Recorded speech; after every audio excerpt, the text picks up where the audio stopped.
Bonjour à tous. Donc, tout d'abord, je voulais commencer par remercier Christophe de m'avoir invité ici pour vous parler d'une étude qu'on a réalisée pour le compte de la Commission européenne. Donc, je vais me commencer par me présenter brièvement. Donc, je m'appelle Olivier Cotina.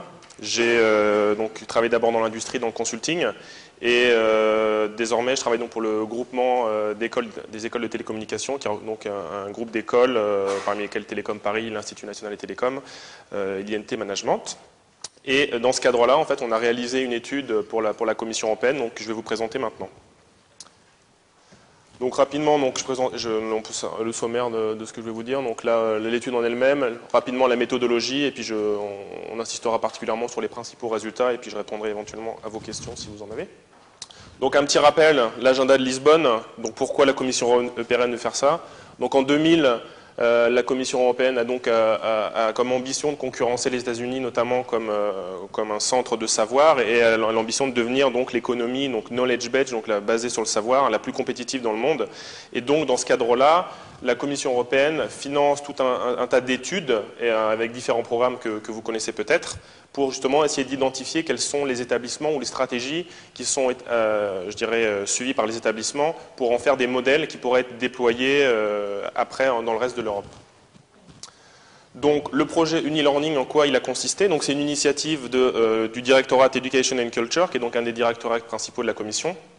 C'est un des projets Socrates, qui a regroupé donc 6 établissements d'enseignement supérieur de 5 pays différents, donc un français, 2 britanniques, un portugais, un autrichien et un hongrois.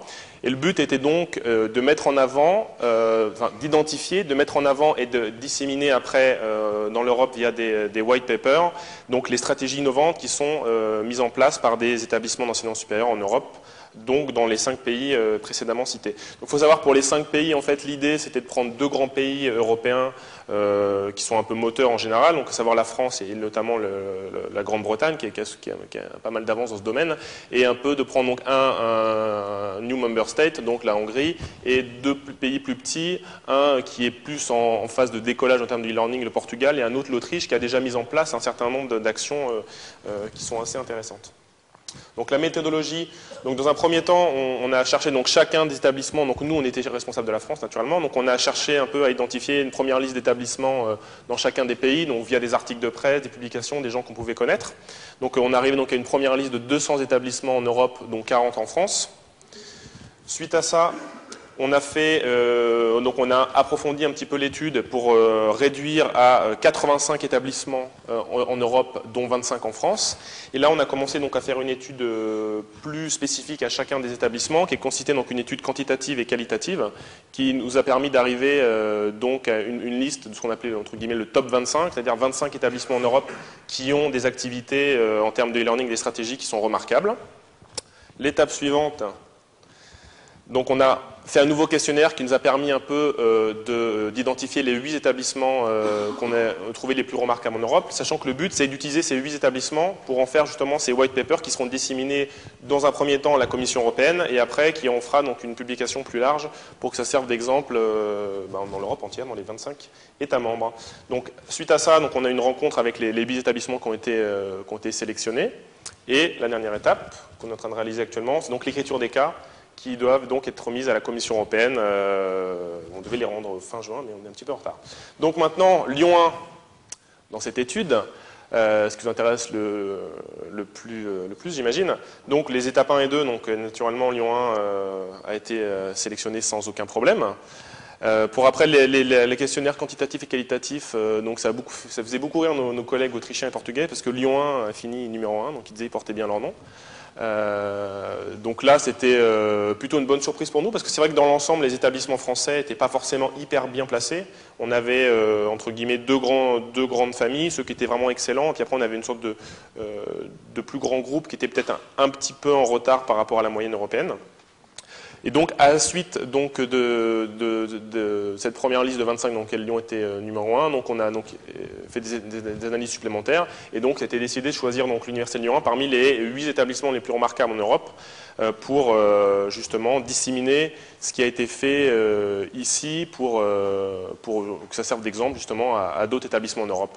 Notamment, savoir un des buts aussi de la Commission européenne, c'est d'utiliser un petit peu ce qui peut se faire dans l'Europe de l'Ouest et que ça puisse servir d'exemple pour les nouveaux États membres qui ont rejoint l'Union récemment. Donc là, on a rencontré l'équipe, c'était je crois au mois de juin ou au mois de mai, je ne sais plus. Fin mars. Donc on est vraiment en retard, alors c'est vrai.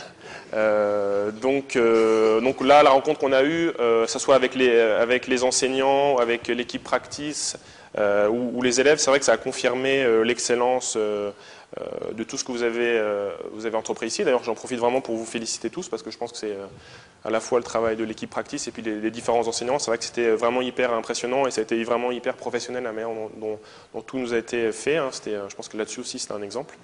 Donc on peut s'intéresser un petit peu parmi les points remarquables. Il faut savoir que parmi les établissements, c'est vrai que je ne l'ai pas évoqué précédemment, mais on revient. En fait, dans le top 8, au final, il y a 3 établissements français, ce qui est plutôt une bonne surprise dans la mesure où c'est vrai que globalement on était un petit peu en retard. Donc maintenant, il faut savoir que les 2 autres établissements qui ont été retenus, c'est l'ENIC, qui est donc une école de Lille, qui a été une école très très jeune, qui a été créée dès le début pour faire très orienté sur le e-learning, donc c'est un peu plus simple, c'est pas les mêmes problématiques que les vôtres. Et l'IAE de Caen, donc, qui est partie de l'université de Caen, et encore une fois c'est un petit établissement. Donc un des points qu'on a retrouvé remarquable par rapport aux différents autres éléments, c'est surtout l'ampleur, c'est-à-dire que vous avez quand même une université qui est une des plus grandes françaises. Donc là, c'était vraiment très impressionnant quand on a vu les différentes choses qui ont été mises en place.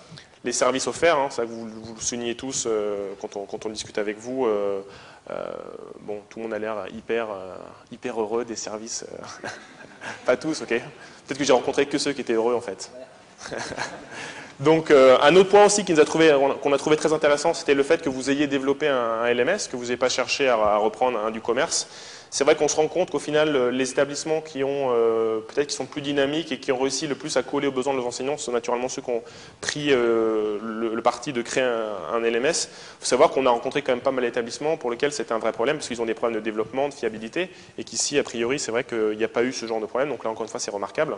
La qualité des ressources, c'est vrai qu'on a j'ai eu accès à la plateforme, et par rapport à ce qu'on a pu voir, c'est vrai qu'il y avait tout ce qui était animation et une réelle réflexion pédagogique qui a été mise en œuvre.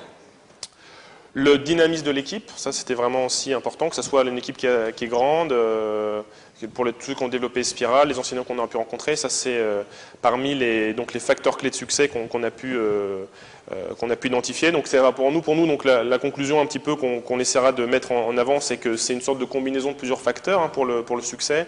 Donc il y a le dynamisme de l'équipe que je viens d'évoquer.